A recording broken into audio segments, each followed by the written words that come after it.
Le prophète Moussa, Moïse, alayhi salam, fait partie de la descendance de Yaqub, Jacob, le prophète de Allah.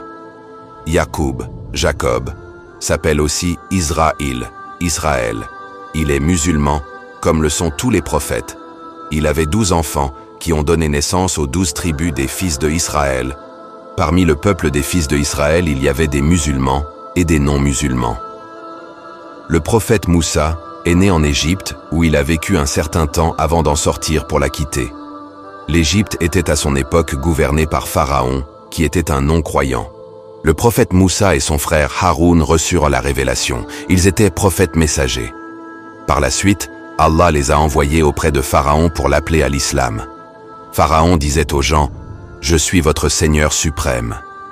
Il possédait beaucoup de biens, et ceci prouve que Allah donne le pouvoir à qui il veut et qu'il fait ce qu'il veut.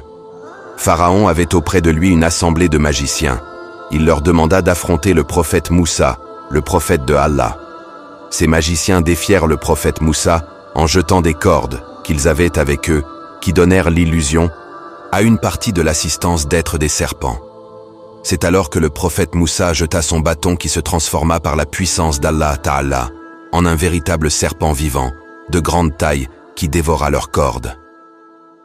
Les magiciens furent vaincus et devinrent croyants. Pharaon se mit alors en colère et menaça ceux qui avaient cru de leur infliger un châtiment et de les torturer. Mais ils restèrent musulmans après avoir vu le miracle du prophète Moussa, Moïse. Pharaon les fit tuer et ils moururent martyrs. Pharaon était un tyran impitoyable et il y avait en Égypte des gens qui l'adoraient.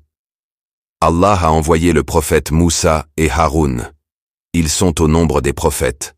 Lorsqu'ils le rencontrèrent, ils l'appelèrent à l'islam.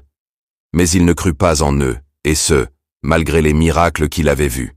Likez et partagez la vidéo pour la seconde partie de l'histoire de Moussa alayhi salam. Assalamu alaikum wa rahmatullah.